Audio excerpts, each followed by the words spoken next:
नमस्कार बच्चों, आज हमारा टॉपिक है बौद्ध धर्म की शिक्षा। जैसा कि आपने पिछले व्याख्यान में बौद्ध धर्म के बारे में पढ़ा, बौद्ध धर्म के जो जनक थे महात्मा बुद्ध, उनके जीवन परिचय और फिर उनकी शिक्षाओं के बारे में पढ़ा। आज उसका हम गहन अध्ययन करेंगे। ये बौद्ध धर्म की शिक्षाएं क्या है। पहला है 4 आर्य सत्य। बुद्ध ने जगत व्यापी कार्य कारण को समझाया। लिखित के कारणों का निर्वाण की प्राप्ति संभव है। बुद्ध ने उपदेश देकर वे मार्ग बताया जिससे दुख और दुखों के कारणों का निवारण हो सके। इसके लिए बुद्ध ने 4 आर्य सत्यों का निरूपण किया। ये 4 आर्य सत्य क्रम से दुख समुदाय, दुख निरोध तथा दुख निरोध का मार्ग थे। पहला है दुख। बुद्ध के अनुसार संसार में सर्वतः दुख ही दुख है। जन्म, रोग, प्रिय व्यक्ति का बिछोह, अप्रिय व्यक्ति से मिलन आदि ये सभी कुछ दुख है। संसार में जन्म लेने का अर्थ ही दुख के मध्यम में पड़ना है। जो सुख हमें अनुभूत होता है वह वास्तविकता में दुख है, क्योंकि संसार की सभी वस्तुएं अस्थायी हैं। इसके फलस्वरूप जब सुख हमसे अलग होता है तो पुनः दुखी हो जाते हैं, और यदि सुख बना रहे तो मृत्यु का शाश्वत सत्य हम उससे अलग कर देते हैं। संसार का कोई भी प्राणी ऐसा नहीं है जिसे इन दुखों का सामना नहीं करना पड़ा हो। अतः इस दुख का कारण अर्थात समुदाय को बुद्ध ने दूसरे से बताया। तो आपको ये समझ में आया होगा कि महात्मा बुद्ध ये कहना चाह रहे हैं कि समस्त संसार है वो दुखों का सागर है। इसमें कोई भी ऐसा प्राणी नहीं है जिसको सभी सुख प्राप्त है। फिर उन्होंने बताया कि दुख समुदाय, दुख का वास्तविकता कारण क्या है। इस चीज पे वो गए तो उन्होंने पाया दुख का कारण मनुष्य की इच्छाएं या तृष्णा है। सही है, हमारी जितनी इच्छाएं होगी उतनी अगर हम महत्वाकांक्षाएं पूरी नहीं कर पाएंगे तो हमें दुख होगा। रूप, शब्द, गंध, रस, स्पर्श आदि के प्रति आसक्ति द्वारा तृष्णा को जन्म होता है। तृष्णा से वशीभूत होकर मनुष्य स्वार्थपूर्ण कार्य करने लगता है और इसके परिणाम स्वरूप उसे दुख प्राप्त होता है। अपनी अतृप्त इच्छाओं के कारण मनुष्य सांसारिक बंधन के मोह में पड़ा रहता है और बार बार कष्ट भोगता है। इसका अन्य कारण अविद्या अर्थात अज्ञान भी है। उन्होंने बताया कि दुख का जो समुदाय है, दुख का जो वास्तविक कारण क्या है, तृष्णा है, हमारी इच्छाएं हैं, ये इसका मूल कारण है। फिर है दुख निरोध। निरोध का आशय हटना है। दुख शाश्वत है, इसके कारण है तो इन्हें हटाया भी जा सकता है। बुद्ध इसमें कार्य कारण अर्थात प्रत्येक संभूतवाद का सिद्धांत लागू करते हैं। दुख का कारण तृष्णा और अविद्या है तो इनके नाश से दुख का भी नाश हो जाएगा। दुख का पूर्ण विनाश ही आध्यात्मिक साधना का लक्ष्य है। निरोध का यहाँ पर अर्थ लिया है हटाना। फिर है दुख निरोध का मार्ग। बुद्ध ने दुख को समाप्त करने का मार्ग भी बतलाया है। तृष्णा, अविद्या, अन्य दूषित मनोवृत्तियों तथा संस्कारों का निरोध करने के लिए बुद्ध ने जो मार्ग प्रस्तुत किया है उसे दुख निरोधनी गामिनी प्रतिपदा अथवा अष्टांगिक मार्ग भी कहा जा सकता है। इसके अंतर्गत 8 नियमों की व्यवस्था है। उन्होंने मार्ग बतलाया कि हम किस प्रकार इन दुखों को दूर कर सकते हैं। तो इसे अष्टांगिक मार्ग कहा गया है। परीक्षाओं में कई बार आता है कि अष्टांगिक मार्ग से आप क्या समझते हैं या दुख निरोध क्या था, तो थोड़ा सा आप इसको ध्यान से पढ़ें। बुद्ध के अनुसार मोक्ष या निर्वाण के लिए तृष्णा को मिटाना आवश्यक है। इसके लिए व्यक्ति को अष्टांगिक मार्ग का अनुसरण करना चाहिए। ये मार्ग जीवन यापन के मध्य भी अपनाए जा सकते हैं, अतः इसे मध्यम मार्ग अथवा मध्यमा प्रतिपदा भी कहा गया है। सम्यक दृष्टि उल्लिखित 4 आर्य सत्य सम्यक दृष्टि द्वारा ही पहचाने जा सकते हैं। सम्यक दृष्टिकोण द्वारा मनुष्य सत्य असत्य, पाप पुण्य, सदाचार दुराचार आदि में भेद कर लेता है। इसी तरह शरीर मन एवं वचन द्वारा अच्छे बुरे कर्मों का ज्ञान सम्यक दृष्टि के अंतर्गत आता है। फिर है सम्यक संकल्प, इसका भाष्य है सत्य विचार। इसमें भ्रम, भय, हिंसा, प्रतिहिंसा, लोभ, मिथ्या धारणा आदि की भावना से मनुष्य दूर रहे, यही धारणा सम्यक संकल्प में आती है। फिर है सम्यक वाणी। सम्यक वाचा या वाक में बोली का विषय निंदा, अप्रिय वचन एवं वाचालता नहीं होना चाहिए।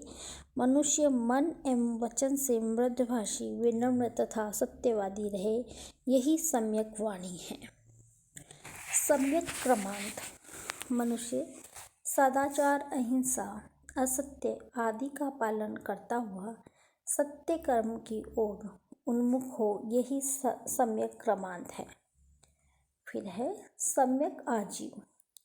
जीवन निर्वाह में निषिद्ध मार्गों का त्याग करना तथा अच्छे साधनों का अपनाना, यही सम्यक आजीव है। बुद्ध ने प्राणी हिंसा के अतिरिक्त हथियारों के व्यापार, प्राणी व्यापार, मांस का व्यापार, मदिरा एवं विष का व्यापार आदि को जीविका के लिए वर्जित किया है। न्यायपूर्ण आजीविका चलाना इस नियम का मुख्य उद्देश्य है। सम्यक प्रयत्न, इसे सम्यक व्यायाम भी कहा जाता है। सत्कर्मों के लिए निरंतर उद्यम करना, जिससे धर्म की दृष्टि से उत्पन्न हो, सम्यक प्रयत्न है। सम्यक स्मृति, निर्वाण प्राप्त करने के लिए निरंतर सजग या चेतन रहने की आवश्यकता है। जिन विषयों का सत्य ज्ञान मनुष्य ने प्राप्त कर लिया है अथवा शिक्षा ली है, उन्हें हमेशा स्मरण करना या रखना ही सम्यक स्मृति है।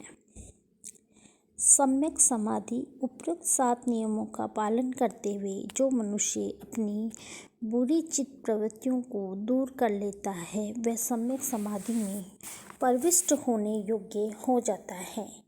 चित्त की एकाग्रता और सम्यक समाधि की अवस्था मनुष्य को निर्वाण दिलाती है। उल्लेखित 8 नियमों में प्रथम 2 ज्ञान, मध्य के 3 शील आचरण तथा शेष 3 समाधि के अंतर्गत आते हैं। महात्मा बुद्ध ज्ञान प्राप्ति के करने के पश्चात इस निष्कर्ष पे पहुँचे थे कि निर्वाण प्राप्ति के लिए कठोर तपस्या या शरीर को कष्ट देना आवश्यक नहीं है। उनके विचार में सांसारिक विषयों में लिप्त रहते हुए भी ज्ञान प्राप्त किया जा सकता है। अतः ज्ञान या निर्वाण प्राप्त करने के लिए प्रवृत्ति सांसारिक एवं निवृत्ति असांसारिक के मध्य का रास्ता उचित मानते हुए बुद्ध ने लोगों को मध्यम मार्ग अथवा मजलिमा परिषदा पर चलने का अनुरोध किया है। ये मैंने पहले भी बताया था कि बुद्ध के जो शिक्षाएं हैं उसमें न तो शरीर को बहुत ज़्यादा कष्ट दिया गया है, न ही बहुत ज़्यादा उसे सरल बनाया गया है। तो इसके लिए उन्होंने अष्टांगिक मार्ग बताया और इसका सार है वो यही है कि ना तो शरीर को ज़्यादा कष्ट दो, ना ही ज़्यादा आरामदायक बनाओ। मोक्ष की प्राप्ति के लिए आपको जो है मेन पॉइंट्स है वो ये है कि आपको सत्य का पालन करना पड़ेगा, मधुरभाषी बनना पड़ेगा, जो आपके दुर्गुण हैं, बुराई है, पाप है, इनसे दूर आपको रहना पड़ेगा। अच्छे आपको कर्म करने होंगे। जीवन निर्वाह में निषाद मार्गों का यानी अच्छे साधनों को ही अपनाना है। हिंसा को छोड़ना है। सम्यक प्रयत्न करते रहना है। सम्यक स्मृति सजग रहना है, निर्वाण की प्राप्ति के लिए चेत रहना है। ऐसे नहीं कि हाँ ठीक है हो जाएगा। सम्यक समाधि जो मनुष्य बुरी चित्त प्रवृत्तियों को दूर कर लेता है, सारी बुराइयों पर विजय प्राप्त कर लेता है, उसे अवश्य ही मोक्ष की प्राप्ति होती है। अब उन्होंने बताया अष्टांगिक मार्ग के अलावा उन्होंने बताया कि 10 सील या 10 नियम क्या क्या होने चाहिए। तो इस प्रकार है। गौतम बुद्ध ने नैतिक मूल्य पर अधिक बल दिया है, इसलिए सदाचारी जीवन बनाने के लिए बुद्ध ने 10 सील अहिंसा, असत्य, चोरी नहीं करना, अपरिग्रह, संपत्ति का अत्यधिक संग्रह न करना, तुल्य ज्ञान एवं मादक वस्तुओं का परित्याग करना, ब्रह्मचर्य, सुगंधित पदार्थों का त्याग, असमय भोजन नहीं करना, कोमल वस्त्र का त्याग करना है, कामनी व कांचल व धन को त्याग करने के निर्देश दिए हैं। ये 10 सील जैन धर्म के अणु महाव्रत के अनुरूप ही हैं। इसमें भी प्रथम 5 गृहस्थियों तथा भिक्षुओं के लिए संपूर्ण नियम पालन पर जोर दिया है। फिर महात्मा बुद्ध के कुछ विशेष प्रचार को हम माने तो एक सिद्धांत इनका प्रत्यय संपुतपाद का सिद्धांत। बुद्ध ने सर्वप्रथम दुख तथा उसके निर्वाण का आध्यात्मिक मार्ग ढूंढने का प्रयत्न किया। इस सिद्धांत में केंद्रीय विचार पर बल दिया गया। शाब्दिक अर्थ में प्रत्यय का आशय इसके होने से तथा संपुतपाद का मतलब ये उत्पन्न होता है, इसके होने से ये उत्पन्न होता है। इसके अनुसार संसार में कोई भी घटना कारण रहित नहीं होती, अर्थात सभी क्रियाओं के पीछे कोई ना कोई कारण है, इसलिए ही कार्य है। सही भी है। आज आपको ले जा रहे हैं तो उसका पीछे आपके आने का पीछे कारण क्या है, आपको अध्ययन की प्राप्ति करना है।